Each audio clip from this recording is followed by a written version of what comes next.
Coherencia y verdad. Empezamos con una sensación que, bueno, que seguro que suena familiar. Vivir en un mundo lleno de ruido, ¿no? Uf, totalmente. Estímulos por todas partes, compromisos, expectativas ajenas. Es agotador. Exacto. Y el texto que tenemos delante lo describe muy bien. Un agotamiento general, mucha gente viviendo casi en piloto automático. Así es. Como vida a la deriva, siempre apagando fuegos, ¿sabes? Olvidando lo que de verdad importa para cada uno. Es un tema muy de ahora. Y justo para eso, para intentar navegar esa marea, el texto introduce un concepto potente, la brújula existencial. Eso es. Y ojo, no como una varita mágica, ¿eh? Más bien como un marco, filosófico por un lado, pero muy práctico por otro. Ajá. Vuestra misión hoy, pues, es desmenuzar esto. ¿Qué es exactamente esta brújula según el texto? ¿Cómo funciona? ¿Qué implica usarla? Siempre basándonos en lo que dicen estas fuentes, claro. Perfecto. Vale, vamos a desgranar esto. A ver, para empezar, ¿qué es la brújula existencial según el texto? ¿Es, no sé, la nueva moda? Mira, es interesante que lo preguntes porque lo primero que dice el autor es justo eso. Que no es una moda ni otra técnica de productividad para la colección. Ah, bien. Lo plantea como algo más hondo, ¿sabes? Una forma de vivir. Llega a decir incluso un pacto con el tiempo que queda. Eso ya, tiene otra profundidad. Un pacto con el tiempo. Suena serio, sí, pero el texto intenta ser más concreto, ¿verdad? Da una definición más tangible. Sí, la da. Dice algo así como un esquema personal, claro y concreto, que define lo que uno sí quiere hacer en la vida y lo que no está dispuesto a hacer. Vale. Un esquema personal, claro, concreto. Lo que sí y lo que no. Exacto. Es como tu marco de referencia interno, tuyo y de nadie más. Y recalca mucho, según leo aquí, que no lo confundamos con una simple lista de tareas, ¿eh? O de buenos propósitos de año nuevo. Para nada, para nada. Insiste en que va mucho más allá. Lo llama rejilla de sentido, marco de coherencia, guía vital. Rejilla de sentido. Me gusta. Lo fascinante aquí es, cómo describe que funciona. Como un filtro activo, casi como un sistema inmune para tu atención y tu tiempo, ¿sabes? Ah, mira qué bien. La idea no es decidir sobre la marcha cada vez que te proponen algo, dejándote llevar por el impulso, o la presión, o el miedo a perderte algo, el famoso FOMO. Sino que, como la metáfora de la brújula sugiere, la consultas antes de moverte. Exactamente. La idea es tener ese esquema tan tuyo, tan interiorizado, que cuando llega algo, una propuesta, una petición, una oportunidad, la consulta sea casi, instantánea. Ya, El texto lo dice muy directo. Si encaja en tu esquema, genial, adelante. Si no pasa ese filtro personal, pues se descarta. se descarta, sin más. Y añade algo clave, que me parece fundamental. Sin culpa. Ese sin culpa, eso es liberador. Es quizá uno de los puntos más fuertes que propone. El texto pone un ejemplo que lo deja clarísimo, ¿no? Uno bastante radical, de hecho, sobre alguien que siente que le queda poco tiempo. Sí, es un ejemplo muy potente. Parafraseando, viene a decir, mira, tengo mi esquema vital clarísimo. Cuando llega algo nuevo, miro mi esquema y digo, ¿cabe aquí o no cabe? Si no cabe, pues mira, no lo hago. ¡Wow! Suena duro. Inflexible, quizá. A primera vista puede parecerlo, sí. Pero el argumento del texto es que no va de rigidez por rigidez, va de fidelidad. Fidelidad radical a ti mismo, a lo que tú has decidido que es esencial para ti. Entiendo. Es una forma de proteger activamente eso que es irrenunciable para ti. Eso es. Como poner tus propias reglas del juego vital, vaya. Y el texto detalla para qué sirve esto, ¿no? ¿Cuáles serían las funciones clave de esta brújula? Describe varias funciones prácticas muy importantes. La primera, y la más obvia, es proteger lo esencial. Claro. Evitar que tu tiempo, que es finito, y tu energía se diluyan en lo que el texto llama lo accesorio, lo que no te aporta valor real según tus criterios. Vale, proteger lo esencial. ¿Qué más? La segunda función clave, facilitar el decir no. Ajá. El famoso no. Sí, un no asertivo, claro, que no necesite mil excusas ni te genere esa culpa que a veces nos paraliza, ¿verdad? Ese no sin culpa del que hablabas antes. Que cuesta tanto, madre mía. Precisamente. Y la tercera función, que es consecuencia de las otras dos, garantizar que cada sí sea auténtico. ¿Auténtico en qué sentido? Pues que cuando decides invertir tu tiempo y tu energía en algo, sea porque de verdad conecta con tus valores, con tus objetivos, tal como los has definido en tu brújula. Que cada sí sume, ¿no? En lugar de restar o dispersar. Justo eso, que sume. Todo esto suena a un cambio de perspectiva muy importante en cómo manejamos el día a día. El texto, de hecho, habla de un montón de beneficios, de consecuencias positivas de vivir así, con esta brújula. Menciona, por ejemplo, una autonomía real. Sí, la capacidad de tomar decisiones con tus propios criterios, ¿sabes? Dependiendo menos del qué dirán o de la aprobación de fuera. También habla de claridad mental. ¿Claridad? Claro, saber qué te importa de verdad simplifica muchísimo todo el panorama. Y ligado a eso, la libertad emocional. ¿Libertad de qué? Pues de esa carga de intentar complacer a todo el mundo o de sentirte culpable por poner tus prioridades primero. Ya veo. También menciona la coherencia vital, ¿no? Eso de alinear lo que haces con lo que piensas y valoras. Exacto. Y como resultado final, sugiere que todo esto lleva a una mayor paz interior. Esa calma que da a saber que tus decisiones, aunque a veces sean difíciles, responden a un propósito que tú has marcado. Aquí es donde se pone realmente interesante, porque estos beneficios parecen atacar justo la raíz de ese agobio, de esa sensación de ir en piloto automático que decíamos al principio. Totalmente de acuerdo. No son solo beneficios sueltos, ¿eh? Conectan con una necesidad humana muy profunda, la de vivir con sentido, con intención. Salir de la inercia. Justo. Salir de esa inercia reactiva necesita precisamente eso: claridad, coherencia, autonomía. Y la brújula, según este texto, es lo que busca facilitar eso. Son como antídotos, ¿no? Podríamos verlos así, sí, antídotos directos contra esa sensación tan de ahora de sentirnos arrastrados por las circunstancias, las demandas de fuera, las expectativas sociales que ni siquiera sabemos de dónde vienen. La verdad es que el planteamiento es atractivo, sí, pero, claro, una cosa es la teoría y otra la práctica. El texto insiste en que esto necesita trabajo personal. De hecho, propone un proceso bastante concreto para crear tu propia brújula. Son como 5 pasos, ¿no? Sí, el material no se queda ahí en lo abstracto, ¿eh? Da una guía práctica. El primer paso, y el fundamental, es definir tu porqué esencial. ¿Tú por qué? Te invita a preguntarte, ¿qué valores son innegociables para mí? ¿Qué me mueve de verdad en lo más profundo? El texto da ejemplos. Buscar conocimiento, la libertad, la familia, la creatividad, ayudar a otros. Es encontrar tu norte, vaya. Vale, encontrar tu norte. Una vez tienes ese porqué, el segundo paso sería identificar los síes concretos. O sea, qué actividades, qué proyectos, qué relaciones te dan energía y van en línea con ese porqué. Eso es. Y la clave aquí es la concreción. Que no sean ideas vagas. ¿Vale?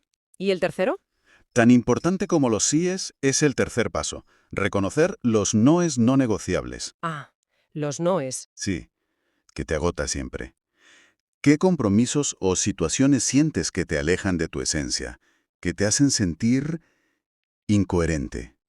El texto subraya que definir lo que no quieres en tu vida es tan potente como definir lo que sí quieres. Entiendo. A veces incluso más, porque te libera espacio y energía. Tiene toda la lógica. Si no sabes lo que quieres evitar, es fácil acabar metido en ello. El cuarto paso es más práctico: darle forma, ponerlo por escrito. ¿Correcto? La sugerencia es que no se quede en una idea flotando en la cabeza. Hay que bajarlo a tierra. Materializarlo. Sí, en un formato que te sirva a ti. Una lista clara, un mapa mental, una nota en el móvil, un dibujo, lo que a cada uno le funcione. Algo a lo que puedas volver, que puedas consultar. Y el quinto paso, que me parece muy sensato, es la revisión y el ajuste. Que no es un documento que haces una vez y te olvidas. Efectivamente. El texto lo describe muy bien como un organismo vivo, algo que tiene que evolucionar contigo a medida que aprendes y cambias. Claro. Recomienda volver a mirar esa brújula personal cada cierto tiempo, quizás cada 6 meses o cada año, y ver si sigue siendo tuya, si refleja quién eres y qué quieres ahora, y ajustarla si hace falta. Es lógico, sí. Y añade un matiz importante sobre todo el proceso. Requiere pararse, una pausa deliberada y una conversación honesta contigo mismo. No dice que sea súper complejo, pero sí que es un acto de introspección profunda. Ya. Hay una frase en el texto que me parece muy reveladora. El primer no, basado en tu brújula, costará. El quinto empezará a sentirse como libertad. Qué bueno eso. Esto plantea una pregunta importante sobre si estamos realmente dispuestos a hacer esa pausa y tener esa conversación sincera que pide el proceso, ¿no crees? Es una excelente reflexión. Implica valentía, desde luego. Y este concepto de la brújula existencial, aunque suene novedoso así presentado, el texto sugiere que no sale de la nada, ¿verdad? Que se apoya en distintas fuentes. Sí, el autor intenta darle una base sólida conectándolo con varias disciplinas. Por ejemplo, menciona la psicología cognitiva. Ajá. Hace referencia a Roy Baumeister y su idea de la fatiga de decisión. Esa teoría, bastante demostrada, de que nuestra capacidad para tomar buenas decisiones se agota durante el día, como un músculo. Se cansa, claro. Pues la brújula, argumenta el texto, al darnos un marco ya pensado, nos ayuda a ahorrar esa energía mental para las decisiones que de verdad lo merecen. También lo conecta con Daniel Kahneman, ¿no? El psicólogo del Nobel, el de los dos sistemas de pensamiento. Justo. El sistema 1, rápido e intuitivo, y el sistema 2, lento y reflexivo. Sugiere que la brújula nos empuja a usar más el sistema 2, el deliberado, en lugar de dejarnos llevar por el impulso del sistema 1, sobre todo en decisiones importantes para nuestra vida. ¿Tiene sentido? Luego, tiende un puente con la psicología humanista. Cita a gente como Carl Rogers o Abraham Maslow. Clásicos. Sí, pioneros en estudiar la autorrealización, la importancia de vivir acorde a tus valores auténticos. La brújula sería desde ahí una herramienta práctica para ir hacia esa congruencia interna que ellos veían como esencial para estar bien. ¿Y desde el cerebro? ¿Dice algo de neurociencia? Aventura algunas hipótesis interesantes, sí. Apunta que tener y usar esquemas mentales claros, como la brújula, podría activar de forma más eficaz el córtex prefrontal. ¿La parte de planificar y decidir? Exacto. La zona del cerebro para la planificación a largo plazo, el juicio, las decisiones complejas. Y esto, a su vez, podría ayudar a reducir el estrés que genera la indecisión o la sobrecarga. Podría ser. Incluso sugiere que el simple acto de decir no, pero un no alineado con tus valores, podría fortalecer circuitos neuronales ligados al autocontrol y la autoestima. Son conexiones, bueno, sugerentes. Desde luego. ¿Y el contexto social o cultural también lo toca? Sí, recurre a la sociología y la antropología para darle contexto. Menciona a Zygmunt Bauman, El de la modernidad líquida. ese mismo, el que describió nuestras sociedades como líquidas, sin las estructuras fijas que antes guiaban a la gente. En ese panorama tan fluido, a veces sin referencias claras, la brújula personal aparece como una forma de construir un anclaje dentro de uno mismo, una estructura de sentido propia. Una especie de GPS personal en aguas movidas. Exacto. Y desde la antropología lo relaciona con esa necesidad humana básica de crear narrativas para entender el mundo y nuestra vida. La brújula sería como esa narrativa interna, personal, que nos ayuda a organizar la experiencia y a decidir dónde ponemos nuestra energía limitada. ¡Qué interesante! Si conectamos todo esto con el panorama general, vemos que esta herramienta, aunque es muy individual, responde a tendencias psicológicas y a retos sociales mucho más amplios. Es una forma de buscar coherencia y rumbo en un mundo que a menudo se siente fragmentado, ¿no? O caótico. Entiendo la lógica que presenta el texto, sobre todo ahora. Además de estos fundamentos teóricos, el material propone unas reflexiones de lógica pura, muy directas, para reforzar la idea de necesitar algo como esta brújula. Son casi como verdades básicas de la vida que nos recuerda. La primera, el tiempo es finito. Punto. Obvio, pero se nos olvida. Totalmente. Es simple. En nuestro tiempo es limitado. Cada vez que decimos sí a algo sin pasarlo por nuestro filtro, estamos diciendo no a otra cosa que quizás sí era importante para nosotros. La brújula ayuda a que esas elecciones sean conscientes. Otro argumento lógico que da es que la responsabilidad de nuestra vida no se puede delegar, ¿no? Exacto. Si no cogemos las riendas nosotros y decidimos según nuestras prioridades, pues inevitablemente acabaremos viviendo según las prioridades de otros, o según las inercias del entorno. La brújula, en ese sentido, es como un instrumento para recuperar soberanía personal. Recuperar el timón. Eso es.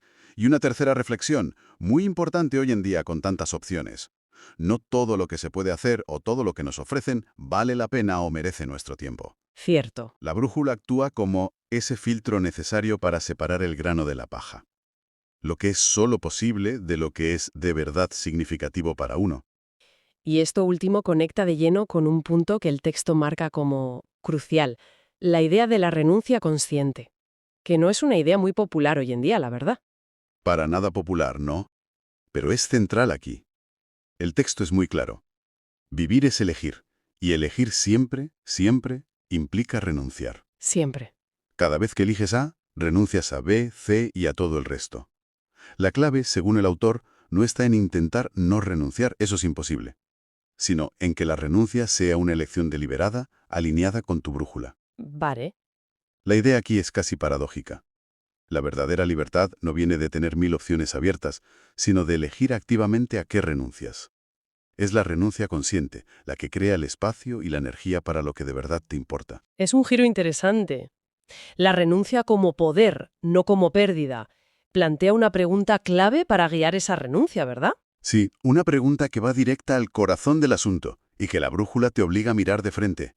¿Qué estoy dispuesto o dispuesta a perder para ganar lo que realmente quiero? Uf, pregunta incómoda. Incómoda pero necesaria.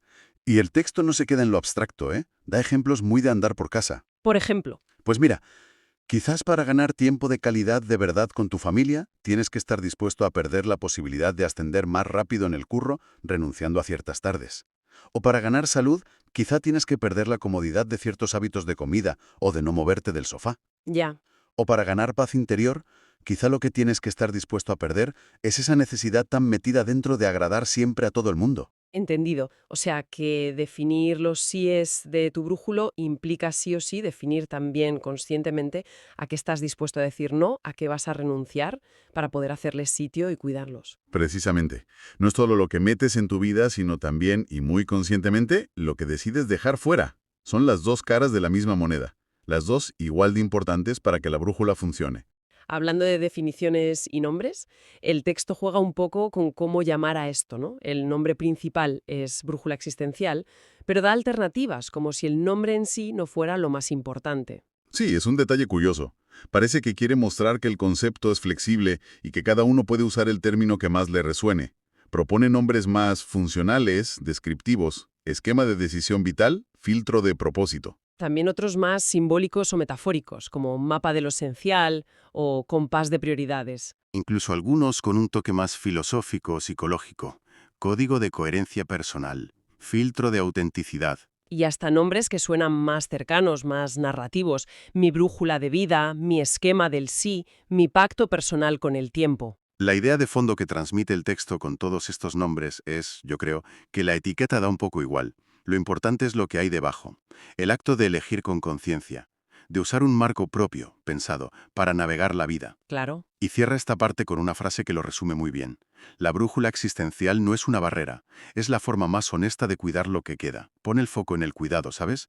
En gestionar de forma consciente y responsable nuestro recurso más valioso, el tiempo y la energía. Entonces, ¿qué significa todo esto en la práctica? Si intentamos resumir lo clave que hemos sacado de este material.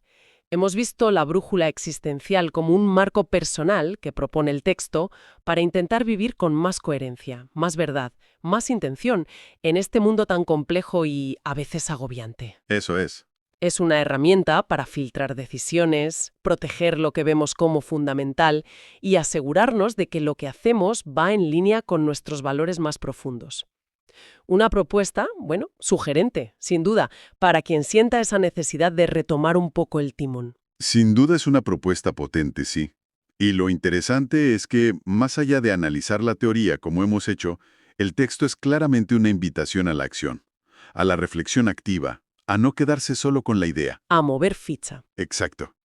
Por eso, quizás una reflexión final que podríamos dejar ahí, para quien nos escucha, inspirada en todo esto, podría ser: pensando en esta idea de una brújula personal y en tu propio porqué esencial, ¿cuál podría ser esa primera pequeña decisión, quizás mañana mismo, que podrías tomar de forma un poquito más consciente, más alineada con esa brújula? Una pregunta para llevarse puesta, como se suele decir. Con esa invitación a la microacción consciente, pues cerramos nuestro análisis en profundidad de los extractos de la brújula existencial. Coherencia y verdad. Una llamada clara a mirar hacia adentro, sí, pero sobre todo parece a la acción deliberada en el día a día,